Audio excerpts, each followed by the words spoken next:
I'm Heather Sue Rosen, and it's Sunday, which means we're talking basic concepts in sociology.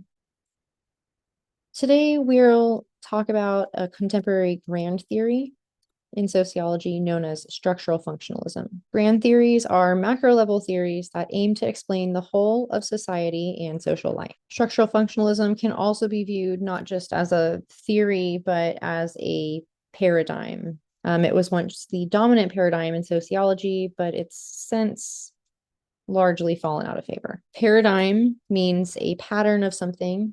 When applied to sociological theory, so when we discuss sociological paradigms, we're talking about a set of similar theories and ideologies. When these similar theories and ideologies are combined, they're sometimes referred to as a school of thought.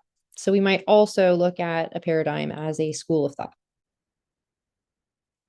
Structural functionalism focuses on the structures of society and their functional significance for other structures. Structural and functional are not always used together, but are typically linked, right? So here, talking structural functionalism as a theory.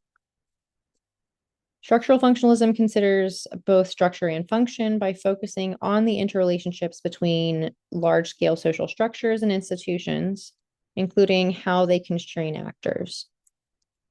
At its most basic level, structural functionalism assumes that society operates like a cell or organism. The idea being, if something exists, it serves a function. We can look at some examples from hard sciences that challenge that assumption that if something exists, it's functional. So looking to biology here, we can already see a large gap in that thinking. So let's talk about wisdom teeth as a really good example. Do wisdom teeth exist? Yes. Most people do, at least at some point in their life, get some of their wisdom teeth. Are they functional? Not really. And they often end up being removed. Now, we can look to the alternative view of wisdom teeth that sure, they exist and sure, they don't have an obvious function, but they do have an obvious dysfunction. When that happens, they're removed. Which leads me to the third major proposition of structural functionalism. This is how they stay in the game. There are mechanisms in place to maintain equilibrium, and these mechanisms work to remove dysfunction from the system. If we want a more, quote, natural example than wisdom teeth, since those tend to be removed from human intervention, so let's just look at how human biology takes care of itself. We can look to something like white blood cells. Infection introduces dysfunction to the system. White blood cells attack in attempt to restore equilibrium to the system. Structural functionalism has classical roots. So we can look to Emile Durkheim, who was a French theorist often referred to as the father of sociology, to see where a lot of the ideas in structural functionalism come from, or where they originate. One of the big influences on structural functionalism comes from Durkheim's first publication, The Division of Labor in Society. Durkheim explains that societies progress from primitive mechanical societies to modern organic societies, primarily through changes in the division of labor. People living in pre-modern and pre-industrial societies are held together by mechanical solidarity, where most people share a strong collective conscience and a general skill set. People living in modern industrialized society, on the other hand, are held together by organic solidarity, where people are more mutually dependent as they become specialized in their social and economic contributions. So moving back to the contemporary aspects of structural functionalism, let's now look at theories within structural functionalism, the paradigm. So we'll look at two theories, three theorists. Kingsley Davis and Wilbert Moore both served as presidents of the American Sociological Association. I mention this because it's one of the things that gives people staying power in the field. In 1945, Davis and Moore give us the functional theory of stratification, and we can see a lot of Durkheimian themes in this theory. Davis and Moore thought social inequality was universal and necessary. They saw it as a functional motivator. In capitalist societies, it provided a system of social stratification, a structure of hierarchy that was supposed to allow people with the leading skills and abilities to do what's necessary, move into the high-ranking and most important positions for society. This stratification system that they envision uses a sanction system to motivate the most talented and hardworking into the most important occupations. That sanction system has led to a lot of criticism. So critics point out that the belief that people are motivated to behave only by benefits is kind of faulty. We have lots of evidence that people don't always behave rationally or in their best interest. Critics also point out that society can be organized in a number of ways, and the capitalist stratification is only one of them. And then lastly, critics question for whom the system is truly beneficial, as there are a number of people who do not really benefit very much from the system, but their jobs are highly functional for society and necessary.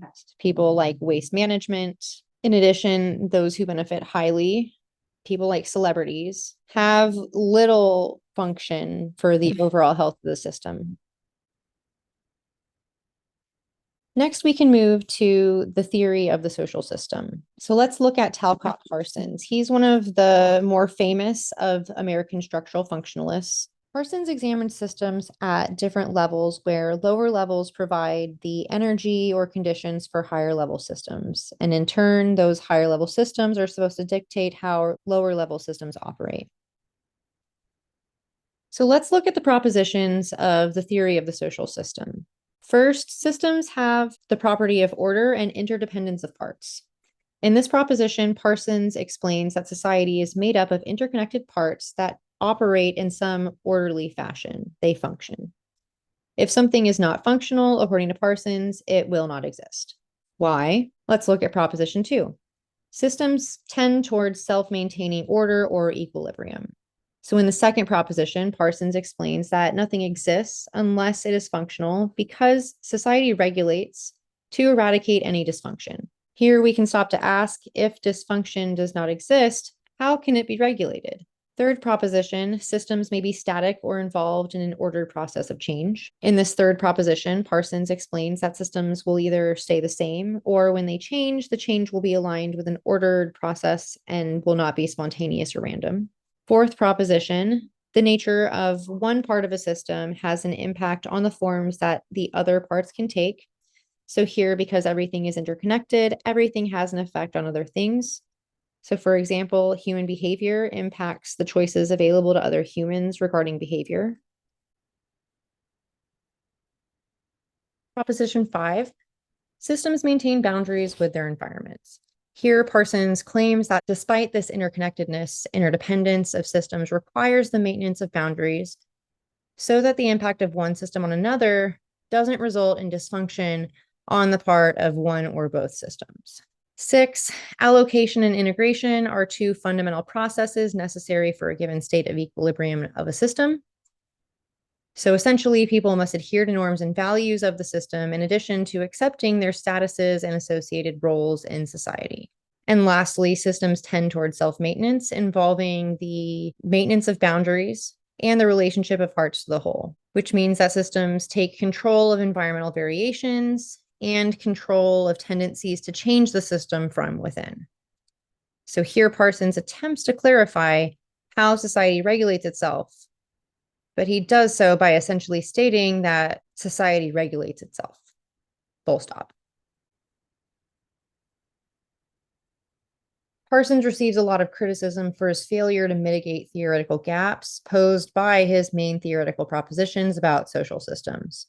Parsons sticks around a while and actually attempts to address this criticism. He does so by reframing the criticism as part of his theory. What I mean by this is Parsons was criticized for proposing this grand theory that was premised on assumptions, and a lot of these assumptions were not and are still not aligned with the reality of social life. Parsons argues that, well, that's not a theoretical gap, and instead says that, well, those are functional prerequisites for my theory. That would have been fine, except Parsons doesn't actually take the additional step to say that this theory is about a society that might not actually exist. And he insists that this theory explains everything across all societies, hence being grand. So what are these functional prerequisites? First, the system must be structured so that it operates compatibly with other systems. Big issue with this assumption is lots of systems in reality are not very compatible with other systems. Next, to survive, the system must have the requisite support from other systems. Again, we know this simply isn't true. We have things like cults that have no support from outside, but persist as systems. Next, the system must meet a significant proportion of the needs of its actors. Poverty shows us that this is not something that happens. We can look at lots of other things, but poverty is a just quick, obvious example. And four, the system must elicit adequate participation from its members. Some further functional prerequisites. The system must have at least a minimum of control over potentially disruptive behavior. Next, if conflict becomes sufficiently disruptive, the system must control it. Next, the system requires a language in order to survive. So here, Parsons aligns his propositions with these assumptions, and what he states as existing in society in his propositions become the conditions necessary for existing as previously outlined. And you can start to see this is very circular. And now you maybe are starting to see why people don't like functionalism very much. Why is it functional? It exists. Why does it exist? It's functional. We can keep going at this for days. So when thinking structural functionalism, returning to our most basic definition, we could also think the sweeping the elephant under the rug approach. If we ignore the problem or reframe it as functional, it doesn't exist, right? Poverty isn't not meeting the needs of the system. It's functional for creating barriers and for showing other people how they're supposed to act.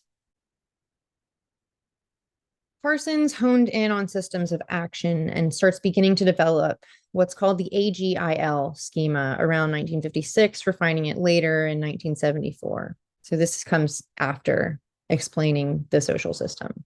To Parsons, any system is faced with four functional imperatives at all levels of analysis, which can explain the mechanisms of its functionality, or how does this social system function. He identifies them as adaptation, goal attainment, integration, and latency, and he shortens this to AGIL. Adaptation is accomplished mostly by the behavioral organism, and it's the system's ability to cope with external dangers and contingencies. Goal attainment is accomplished by the personality system. It's the need for the system to define and achieve its primary goals. Integration is accomplished through the social system, and it integrates adaptation, goal attainment, and latency. And then latency or pattern maintenance is accomplished by the cultural system and involves the need for the system to furnish, maintain, and renew individual motivation. AGIL operates within the general action system. The economy adapts to the physical environment. The polity accomplishes goal attainment. The fiduciary system transmits culture, and the societal community coordinates different parts of the social system.